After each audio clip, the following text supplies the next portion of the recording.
ഇനി ഈ മനുഷ്യന് ചിരിക്കാം, കാരണം അതിനയാൾക്ക് അർഹതയുണ്ട്.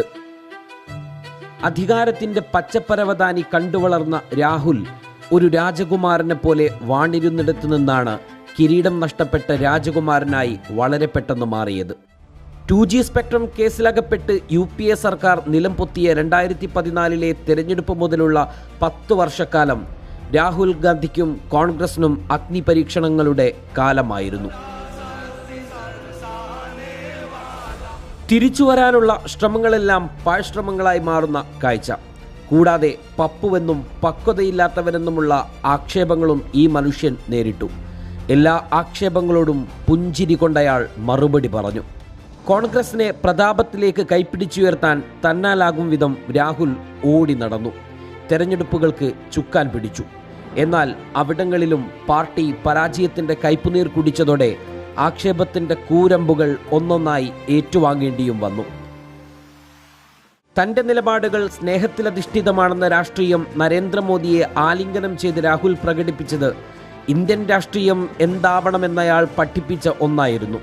രാഹുൽ വളർന്നാൽ ഇന്ത്യ വളരും, കോൺഗ്രസ് ഉയർത്തെഴുന്നേൽക്കുമെന്ന് മനസ്സിലാക്കിയ സംഘപരിവാർ അമേഠിയിൽ രാഹുലിനെ പരാജയപ്പെടുത്താൻ വെറുപ്പിൻ്റെ സുൽത്താനയെ തന്നെ രംഗത്തിറക്കി. രാഹുലിൻ്റെ ശബ്ദം പാർലമെന്റിൽ ഉയരണമെന്നാഗ്രഹിച്ച ജനാധിപത്യവാദികൾ കേരളമെന്ന പച്ചത്തുരുത്തിൽ രാഹുലിന് മിന്നും വിജയം നൽകി കൂടെ നിർത്തി. അവിടെയും തീരാത്ത വെറുപ്പിൻ്റെ ഉൽപ്പാദകർ ഒടുവിൽ കേസിൻ്റെ പേരിൽ MP സ്ഥാനത്തു നിന്നും രാഹുലിനെ അയോഗ്യനാക്കി. താൻ വർഷങ്ങളോളം താമസിച്ച വീടൊഴിപ്പിക്കാൻ വന്ന ഉദ്യോഗസ്ഥരുടെ കയ്യിൽ വാതിൽ പൂട്ടി താക്കോൽ നൽകി അയാൾ പുഞ്ചിരിച്ച് ആ വീടിൻ്റെ പടികളിറങ്ങി.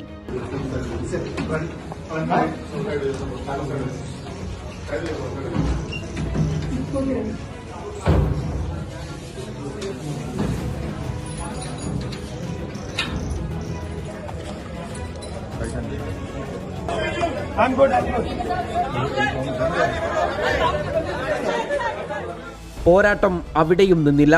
അയാൾക്കനുകൂലമായി കോടതി വിധിയോടെ വീണ്ടും അയാൾ പാർലമെന്റിലെത്തി.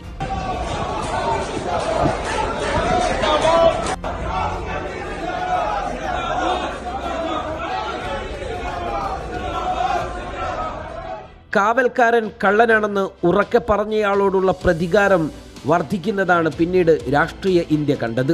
My great grandfather spent 15 years in jail. My grandmother was shot 32 times and my father was blown into bits. So I understand a little bit about what this country is.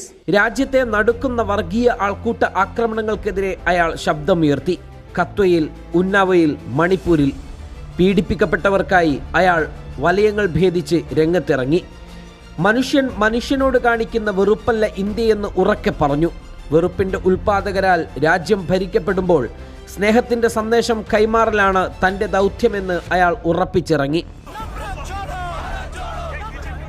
2022 September 7 കന്യാകുമാരിയിൽ നിന്നും ഒരു പുതിയ സൂര്യൻ ഉദിക്കുകയായി. സ്വാതന്ത്ര്യത്തിൻ്റെ പ്രതീക്ഷയുടെ മൂവർണ്ണ പതാകയുമായി വെറുപ്പിൻ്റെ ചന്തയിൽ സ്നേഹത്തിൻ്റെ കട തുറക്കാൻ അയാൾ ഇറങ്ങിത്തിരിച്ചു.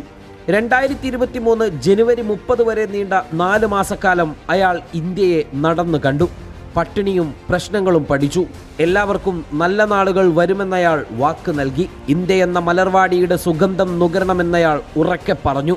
അതിനായി ജനങ്ങളെ പ്രചോദിപ്പിച്ചു. പിന്നിടുന്ന ഓരോ രാജ്യവീഥികളിലും അയാൾ ചരിത്രം എഴുതി കുറിച്ചു മുന്നേറി. कोई शक्ति इस पदयात्रा को नहीं रोक सकती क्योंकि ये पदयात्रा हिंदुस्तान की आवाज है. My mother and my grandmother Indira Gandhi ji fought an election from here and got wholehearted support.